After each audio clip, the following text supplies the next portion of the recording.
62세 박민영 씨는 최근 딸과의 관계로 고민에 빠졌습니다. 결혼 4년 차인 딸이 남편과 자주 다툰다며 전화를 걸어올 때마다 마음이 편치 않았기 때문입니다. 며칠 전에는 딸이 다급하게 전화를 걸어와 말했습니다. 엄마, 나 더는 못 참겠어. 남편이 너무 답답해. 이러다 진짜 못 살겠어. 놀란 박민영 씨는 순간 이렇게 대답했습니다. 그래서 어떻게 하려고? 그럼 그냥 집에 와. 내가 힘든 거 알지만 그렇게 계속 참으면 내가 손해야. 딸은 잠시 침묵하다 알겠어 라는 말만 남긴 채 전화를 끊었습니다. 전화를 끊고 나서 박민영 씨의 마음은 더 무거워졌습니다. 내가 괜히 그렇게 말했나? 그게 도움이 됐을까? 하는 생각이 들면서도 딸을 위해 한 말인데 왜 찜찜한 기분이 드는지 이해할 수 없었습니다. 며칠 후 딸과 함께 저녁을 먹으며 조심스럽게 물었습니다. 그날 엄마가 너무 나섰던 거니? 딸은 젓가락을 내려놓고 이렇게 말했습니다. 엄마, 그냥 내 얘기를 들어줬으면 좋겠어. 엄마가 자꾸 해결책을 말하니까 더 답답해. 내가 어떻게 해야 할지 몰라서 힘든 건데 엄마까지 뭐라고 하면 더 숨막혀. 그 말을 들은 박민영 씨는 가슴이 철렁 내려앉았습니다.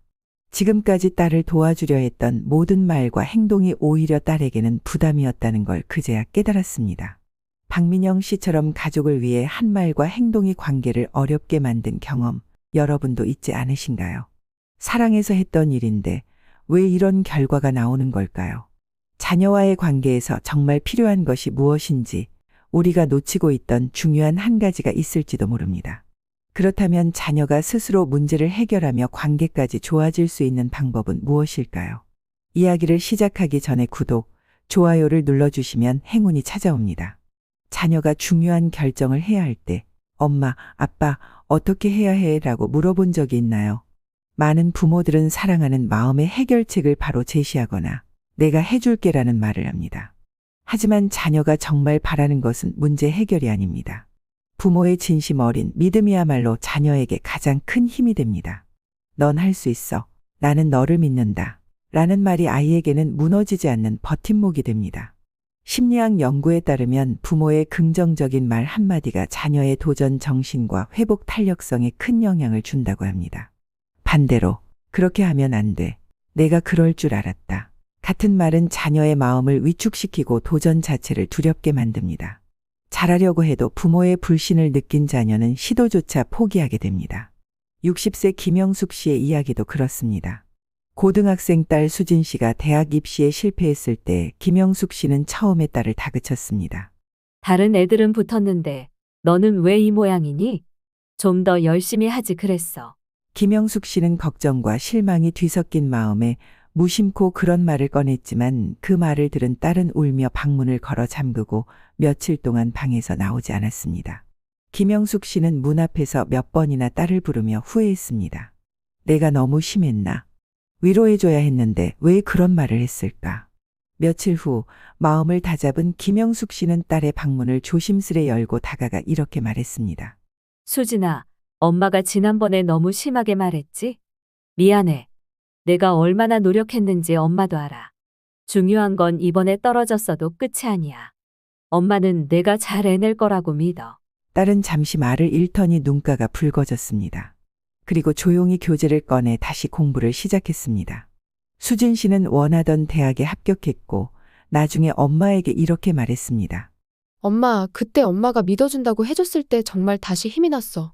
아무도 내 편이 아닌 것 같았는데 엄마가 나를 믿어준다고 하니까 뭔가 마음이 풀렸어요. 부모의 믿음과 지지는 때때로 어떤 조언보다 더 큰 힘이 됩니다.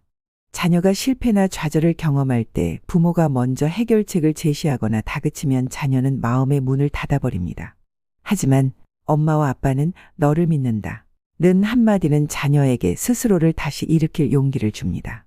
실패가 두렵지 않게 만드는 힘, 그건 다름 아닌 부모의 믿음입니다. 믿음은 단순히 말로만 전하는 것이 아닙니다. 자녀의 말을 경청하고 선택을 존중하며 기다려주는 행동에서도 전해집니다. 자녀가 고민을 털어놓을 때 왜 그런 선택을 했어? 라고 따지기보다 내 생각을 듣고 싶어 라고 말해보세요. 그렇게 하면 자녀는 자신이 존중받고 있다고 느끼며 스스로의 선택을 돌아볼 수 있게 됩니다. 다음에 자녀가 힘들어할 때 이렇게 말해보세요. 너라면 잘할 수 있어. 엄마와 아빠는 항상 내 편이야. 짧은 한마디일지 몰라도 그 말이 자녀에게는 세상을 이겨낼 든든한 버팀목이 될 수 있습니다. 부모의 믿음은 자녀에게 평생 잊히지 않는 가장 큰 선물입니다. 부모라면 누구나 자녀가 올바른 길을 걷기를 바랍니다. 그래서 더 나은 선택을 해주려 하고 때로는 강하게 방향을 제시합니다. 너 잘 되라고 그러는 거야. 라는 말도 결국 사랑에서 비롯된 것이죠. 하지만 자녀 입장에서는 부모의 기대가 부담으로 느껴질 때가 많습니다. 사랑이라는 이름 아래 내린 조언이 오히려 자녀의 어깨를 짓누를 때도 있죠. 58세 최성호 씨의 이야기도 그랬습니다. 최성호 씨에게는 고등학교 3학년 아들 태훈 씨가 있습니다. 태훈 씨는 어릴 때부터 그림 그리기를 좋아했습니다. 캔버스 앞에 앉아 있을 때 가장 행복해 보였지만 최성호 씨는 아들의 미래가 걱정됐습니다. 미술은 취미로만 해라. 세상은 그렇게 만만하지 않아. 공부 열심히 해서 안정된 직장을 가져야지. 태훈 씨는 부모의 뜻을 따르기 위해 예술보다는 대학 입시 공부에 집중했습니다. 하지만 시간이 지날수록 성적은 오히려 떨어졌고 태훈 씨의 얼굴에서 웃음이 사라졌습니다. 교실에서 몰래 그림을 그리며 시간을 보내다가 선생님에게 혼나기도 했죠. 최성호 씨는 그런 아들을 보며 답답함을 감추지 못했습니다. 도대체 왜 이렇게 공부에 집중을 못하냐? 다른 애들은 다 하는데 너만 왜 그래?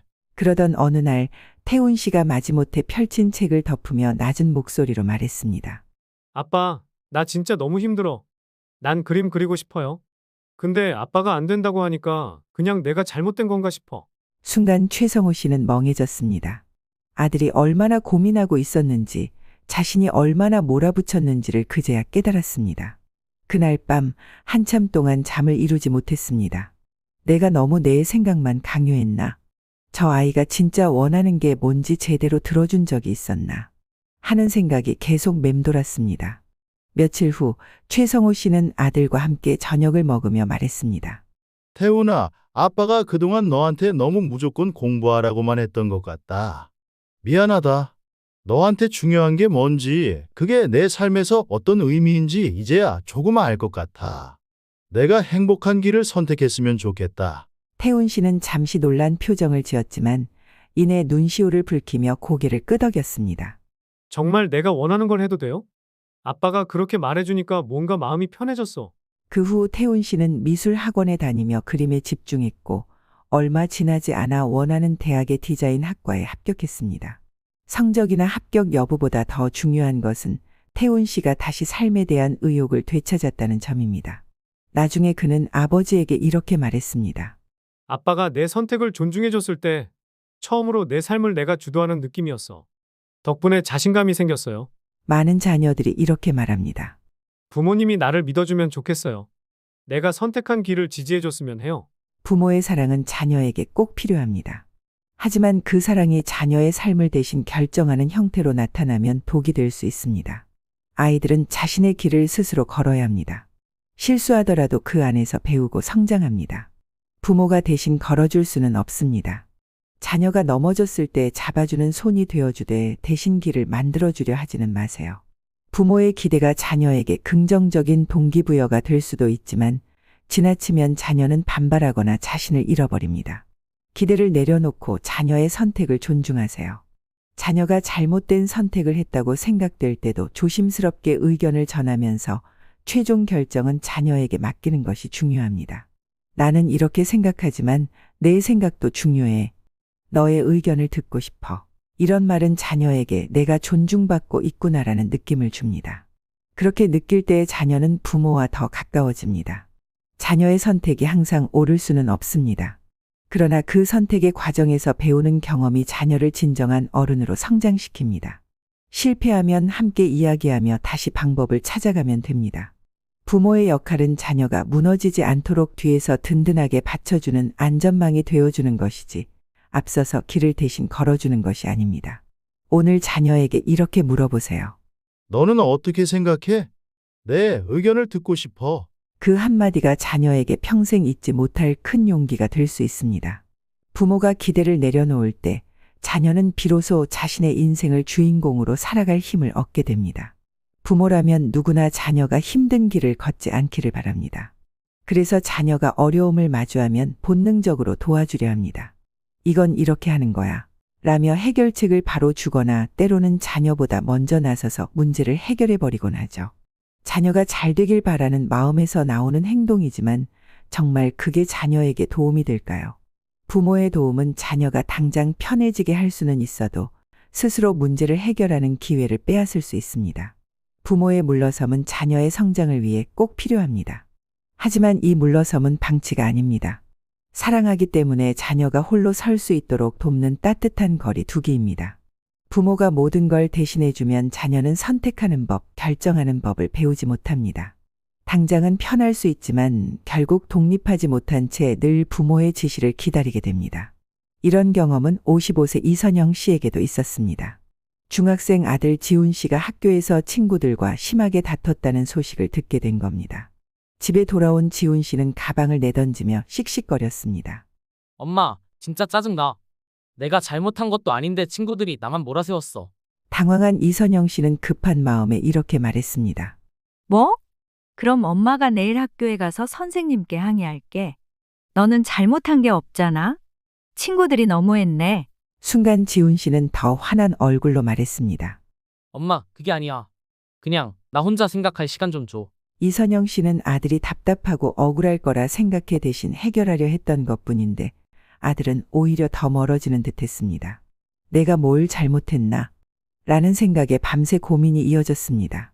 다음 날 이선영 씨는 마음을 다잡고 아들과 다시 대화를 시도했습니다. 이번에는 조심스럽게 물었습니다. 지훈아, 엄마가 어제는 너무 성급했나 봐. 내 입장에서 많이 답답했겠구나. 엄마가 도와줄 수 있는 게 있으면 알려줘. 근데 그 전에 내 생각이 궁금해. 내일 어떻게 하고 싶은지 너의 의견을 들려줄래? 잠시 고개를 숙이고 있던 지훈 씨는 작은 목소리로 말했습니다. 내가 먼저 친구한테 사과해볼까 생각 중이었어. 나도 조금 심했던 것 같아서. 이선영 씨는 놀랐습니다. 분명 화만 내던 아들이 스스로 방법을 고민하고 있던 것이었습니다. 그래, 지훈아. 내가 그렇게 생각했다면 충분히 좋은 방법일 거야. 엄마는 내가 스스로 해결하려는 모습이 정말 자랑스럽다. 다음 날 지훈 씨는 친구에게 먼저 다가가 사과했고 친구도 웃으며 사과를 받아줬습니다. 그날 이후 지훈 씨와 친구는 더 가까워졌습니다. 학교에서 돌아온 지훈 씨는 말했습니다. 엄마, 나 잘한 것 같아. 사과하니까 마음이 한결 편해졌어. 부모가 물러선 순간 자녀는 스스로 문제를 해결할 방법을 찾을 기회를 얻게 됩니다. 만약 이선영 씨가 계속해서 대신 해결해줬다면 지훈 씨는 화만 내고 끝냈을지 모릅니다. 부모가 모든 것을 대신하면 자녀는 중요한 결정을 내릴 때마다 엄마, 아빠는 어떻게 생각해? 라고 먼저 묻게 됩니다. 하지만 부모는 영원히 자녀 곁에 있을 수 없습니다. 언젠가는 자녀가 스스로 결정하고 자신이 선택한 결과를 감당해야 할 때가 옵니다. 그때 자녀가 세상의 문제 앞에 서 있을 수 있는 힘을 가지려면 지금 부모가 한 걸음 물러서야 합니다. 물러섬은 쉽지 않습니다. 자녀가 넘어질까봐, 실패할까봐 두려운 마음이 드는 게 당연합니다. 하지만 넘어져 봐야 일어서는 법을 배웁니다. 작은 실패를 통해 자녀는 책임감과 문제 해결 능력을 기르게 됩니다. 부모가 모든 장애물을 치워주면 자녀는 세상의 어려움을 이겨낼 힘을 얻지 못합니다. 다음에 자녀가 문제를 이야기할 때 충고부터 하지 말고 이렇게 물어보세요. 너라면 어떻게 해결할 수 있을까? 내 생각을 듣고 싶어. 어떤 방법이 좋을 것 같니? 자녀가 답을 찾으려 머뭇거리더라도 기다려주세요. 시간이 걸리더라도 그 과정에서 자녀는 성장합니다. 스스로 해결한 경험이 쌓이면 자녀는 더 자신감 있게 자신의 길을 걸어가게 됩니다. 물러섬은 부모의 사랑을 포기하는 것이 아닙니다. 진정한 사랑은 자녀가 세상에 홀로 설 수 있도록 돕는 일입니다. 때로는 힘들어하는 자녀를 보며 손을 내밀고 싶겠지만 그 손을 잠시만 더 참아보세요. 그 과정에서 자녀는 자신만의 날개를 펼칠 기회를 얻습니다. 오늘 자녀가 작은 문제라도 스스로 해결할 기회를 주어보세요. 그 경험이 쌓여 자녀는 어느새 든든한 어른으로 성장할 것입니다. 부모의 물러섬은 자녀에게 세상에서 가장 큰 선물입니다. 여러분도 혹시 자녀 주변을 계속 맴돌며 지나치게 신경 쓰고 있지는 않으신가요? 밥은 먹었니? 오늘 숙제 다 했어? 출근했니? 하루에도 몇 번씩 확인하는 것이 사랑이라고 생각할 수 있습니다. 하지만 그 지나친 관심과 간섭이 자녀에게는 때로 숨막히는 족쇄가 될 수 있습니다. 요즘 헬리콥터 부모라는 말이 자주 들립니다. 헬리콥터처럼 자녀 주변을 계속 맴돌며 끊임없이 감시하고 통제하는 부모를 뜻합니다. 자녀의 사소한 문제까지 해결해주고 스스로 결정할 기회를 주지 않으면 자녀는 점점 약해집니다. 작은 문제에도 부모의 조언이나 허락이 없으면 움직이지 못하게 되기 때문입니다. 23세 김하준 씨의 이야기도 그렇습니다. 대학교를 졸업하고 취업을 준비하던 김하준 씨는 부모님의 지나친 관심과 간섭에 더 큰 스트레스를 받았습니다. 하준아, 이 회사는 어때? 여기가 안정적이래. 그 옷은 왜 사? 차라리 엄마랑 같이 가서 골라보자. 너 친구들이랑 약속할 때는 엄마한테 미리 알려줘야지. 처음에는 이런 부모님의 관심이 든든하게 느껴졌습니다. 하지만 시간이 지날수록 김하준 씨는 스스로 결정할 수 있는 기회를 점점 잃어갔습니다. 옷을 살 때도, 친구와 약속을 잡을 때도, 심지어 취업 지원서에 자기소개서를 쓸 때조차 부모님의 눈치를 보게 되었습니다. 솔직히 처음에는 편했어요. 근데 어느 순간 제가 아무 결정도 못하는 사람이 돼 있더라고요. 취업 원서를 쓸 때도 엄마는 어떻게 생각해?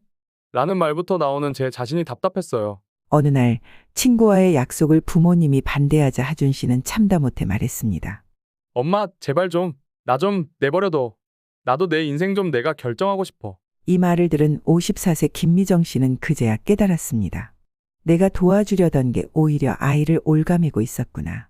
그날 밤 김미정 씨는 깊은 고민 끝에 아들에게 조심스럽게 말을 꺼냈습니다. 하준아, 엄마가 너무 간섭했나 봐. 미안해. 엄마는 너 잘 되라고 그런 건데 내가 답답했다면 앞으로 내 생각을 먼저 듣고 기다려줄게. 이후 김하준 씨는 스스로 결정을 내리는 연습을 시작했습니다.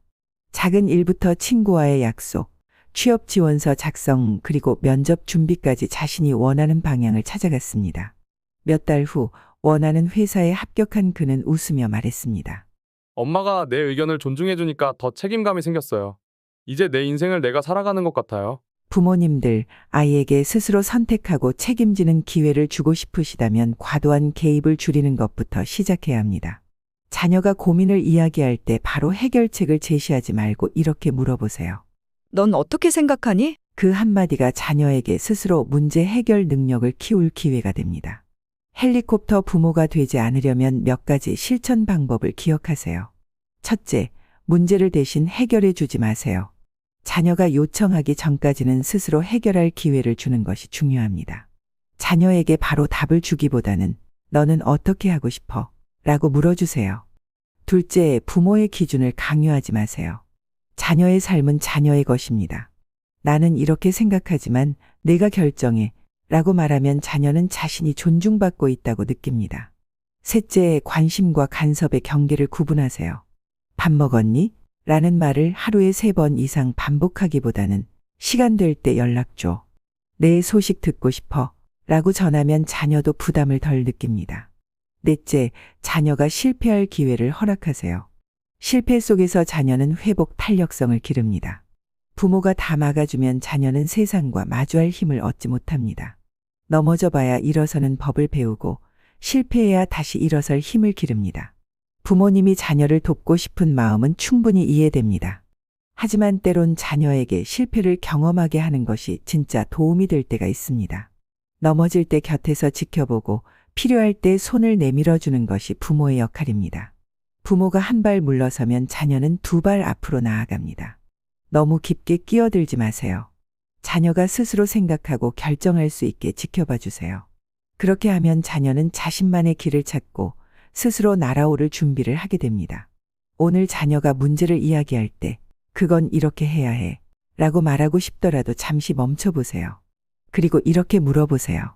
너라면 어떻게 해결할 수 있을까? 그 한마디가 자녀에게는 세상에서 가장 큰 선물이 될 수 있습니다. 부모의 사랑은 자녀가 넘어질 때 바로 끌어올려 주는 것이 아닙니다. 넘어졌을 때 스스로 일어날 수 있도록 곁에서 믿고 기다려주는 것, 그것이 진정한 사랑입니다. 부모라면 누구나 자녀가 경제적으로 안정된 삶을 살길 바랍니다.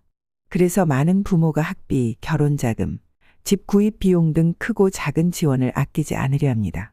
내가 줄 수 있을 때 도와주는 게 맞지 않나? 라는 생각으로 자녀가 경제적인 어려움을 겪지 않도록 손을 내미는 것이죠. 하지만 여러분, 부모님의 선한 의도가 자녀에게 독이 될 수도 있다는 사실 생각해 보신 적 있나요? 자녀가 부모의 경제적 지원을 당연하게 여기면 자립심과 책임감이 약해질 수 있습니다. 특히 성인이 된 후에도 계속해서 부모의 도움을 받는다면 자녀는 스스로 해결하려는 노력을 점점 하지 않게 됩니다. 61세 박정수 씨의 이야기도 그랬습니다. 박정수 씨에게는 대학을 졸업한 아들 준호 씨가 있었습니다. 준호 씨는 졸업 후 자신만의 사업을 해보고 싶다며 부모님께 지원을 요청했습니다. 박정수 씨와 아내는 우리 아들이 도전하는데 도와줘야지 라는 생각으로 사업자금으로 5천만 원을 지원했습니다. 처음에는 모든 게 잘 되는 듯 했습니다. 하지만 몇 달 지나지 않아 매출은 기대에 못 미쳤고 결국 8개월 만에 사업은 실패했습니다. 아들이 크게 상심했을 거라 생각한 박정수 씨는 조심스레 물었습니다. 준호야, 괜찮아? 이번에는 운이 좀 안 따라준 것 같네. 그러자 아들은 이렇게 말했습니다. 아빠, 조금만 더 도와줬으면 살릴 수 있었는데. 솔직히 처음부터 자금이 부족했어요. 순간 박정수 씨는 마음이 무거워졌습니다. 내가 더 도와줬어야 했나? 라는 생각이 들었지만 동시에 무언가 잘못됐다는 느낌도 들었습니다. 아들이 자신의 실패를 받아들이기보다 책임을 부모에게 돌리고 있다는 사실이 마음에 걸렸습니다. 며칠 뒤 가족이 함께 저녁을 먹으며 박정수 씨는 아들과 다시 대화를 나눴습니다. 준호야, 이번 일은 너한테 좋은 경험이 될 거야. 누구나 처음엔 실수할 수 있지. 하지만 앞으로는 내 힘으로 다시 해보면 어떻겠니? 부모가 계속 도와줄 수는 없잖아. 너라면 충분히 해낼 수 있어? 아들은 처음엔 시무룩해 있었지만 시간이 지나면서 달라지기 시작했습니다. 이후 준호 씨는 작은 카페에서 아르바이트를 시작했고 다시 돈을 모으기 위해 스스로 노력했습니다. 몇 달 후 자신의 저축과 노력으로 작은 온라인 사업을 시작하면서 그는 이렇게 말했습니다. 솔직히 처음엔 아빠 말이 너무 차갑게 느껴졌어요. 근데 제가 직접 돈을 벌어보니까 실패했을 때 그 무게가 다르게 느껴지더라고요. 이제야 진짜 제 인생을 살아가는 기분이에요. 많은 부모가 내가 도와주는 게 뭐가 나빠? 라고 생각할 수 있습니다. 하지만 도움을 주는 방식이 중요합니다. 지원을 통해 자녀가 자립심을 잃는다면 그 지원은 자녀의 미래를 해치는 것이나 다름없습니다. 부모가 모든 걸 대신해주면 자녀는 도전할 기회를 잃고 어려움이 닥쳤을 때 스스로 해결할 능력을 키우지 못합니다. 한 조사에 따르면 50대 이상 부모 중 상당수가 자녀의 결혼 비용이나 주거 자금을 지원하며 자신들의 노후 자금까지 줄이는 경우가 많다고 합니다. 부모의 희생은 아름다울 수 있지만 그로 인해 부모님의 노후가 불안해지면 자녀도 결국 부담을 느낍니다. 부모가 건강하고 안정된 삶을 살아야 자녀도 심리적인 안정을 얻을 수 있습니다. 그렇다면 어떻게 해야 할까요? 첫째, 지원의 기준을 명확히 하세요. 자녀가 스스로 해결할 수 있는 부분은 최대한 스스로 하게 두는 것이 중요합니다. 둘째, 지원보다 조언을 먼저 주세요. 자녀가 금전적인 문제를 이야기할 때 얼마 필요하니? 보다는 이 문제를 어떻게 해결할 생각이야? 라고 물어보세요. 셋째, 자녀에게 실패할 기회를 주세요. 금전적으로 힘들더라도 자녀가 직접 부딪혀 해결하도록 기다려주세요. 스스로 문제를 해결한 경험은 자녀에게 평생 잊히지 않는 자산이 됩니다. 자녀가 경제적으로 어려움을 겪을 때 부모의 마음이 아플 수 있습니다. 하지만 부모가 계속해서 지원하면 자녀는 경제적 독립을 미루고 결국 책임을 회피할 수 있습니다. 자녀가 자신의 힘으로 일어설 수 있도록 때로는 모진 마음을 가져야 할 때도 있습니다. 다음에 자녀가 금전적인 도움을 요청할 때 이렇게 말해보세요. 엄마랑 아빠가 항상 내 편이긴 하지만 이번에는 내가 직접 해결해보면 어떨까? 넌 충분히 해낼 수 있어. 처음엔 서운해할 수 있습니다. 하지만 시간이 지나면 자녀는 스스로 문제를 해결한 경험에서 깊은 자신감을 얻게 됩니다. 부모가 자녀에게 줄 수 있는 최고의 지원은 무한한 경제적 지원이 아닙니다. 바로 스스로 살아가는 힘을 길러주는 것입니다. 자녀의 진짜 성공은 부모의 돈으로부터가 아니라 자신의 힘으로 일어서는 데서 시작됩니다. 부모라면 자녀를 위해 자신을 희생하는 것이 당연하다고 생각할 때가 많습니다. 아이들을 위해서라면 뭐든 할 수 있어 라는 마음으로 자신의 꿈, 취미 그리고 소중한 시간마저 포기하곤 하죠. 하지만 여러분, 부모가 자신을 잃어가며 자녀를 위해 헌신할 때 자녀는 과연 행복할까요? 많은 자녀들이 이렇게 말합니다. 부모님이 나를 위해 모든 걸 포기하셨다는 생각이 들면 더 부담스러워요. 미안한 마음이 더 큽니다. 부모가 자녀에게 가장 좋은 본보기가 되는 방법은 자신의 삶을 사랑하고 행복하게 사는 모습을 보여주는 것입니다. 부모가 즐겁게 살면 자녀도 나도 내 인생을 행복하게 살아야겠다 는 마음을 갖게 됩니다. 부모의 웃음, 활기찬 모습, 새로운 도전에 대한 열린 태도는 자녀에게 깊은 영향을 미칩니다. 64세 정미자 씨의 이야기가 바로 그 예입니다. 정미자 씨는 두 자녀를 모두 출가시키고도 여전히 자식 걱정에 하루를 보냈습니다. 큰딸 수진 씨는 결혼에 멀리 살고 있었고 아들 민호 씨는 직장에서 바쁘게 지내느라 집에 잘 오지 않았습니다. 정미자 씨는 오랜 시간 동안 가족을 위해 살아왔습니다. 친구들과의 약속도 끊고 자신이 좋아하던 여행도 미뤘습니다. 아들이 직장에서 힘들어하면 바로 달려가 밥을 챙겨줬고 딸이 육아로 지칠 때면 집안일을 대신해줬습니다. 자녀를 위해 헌신한 삶이었지만 어느 날 딸이 뜻밖의 말을 했습니다. 엄마, 우리 때문에 너무 힘들게 살지 마세요. 엄마가 행복했으면 좋겠어. 솔직히 엄마가 자꾸 우리 일에 매달리면 마음이 불편해요. 정미자 씨는 그 말을 듣고 충격을 받았습니다. 나는 자식들 위해 모든 걸 했는데 그게 부담이었다니? 씁쓸한 마음에 며칠 동안 고민이 이어졌습니다. 그러다 거울 속 자신을 보며 생각했습니다. 그래, 내가 너무 나 자신을 잊고 살았나? 나도 이제 내 인생을 살아야 하지 않을까? 그날 이후 정미자 씨는 작은 변화부터 시작했습니다. 아침마다 동네 공원을 산책하고 친구들과 오랜만에 만나 차를 마셨습니다. 젊을 때 배우고 싶었던 꽃꽂이 수업에도 등록했습니다. 처음에는 어색했지만 꽃을 만지는 동안 마음이 차분해졌습니다. 몇 달 후 정미자 씨는 예전보다 훨씬 밝아졌습니다. 그러던 어느 날 오랜만에 집에 들른 아들이 말했습니다. 엄마, 요즘 얼굴이 되게 좋아 보여.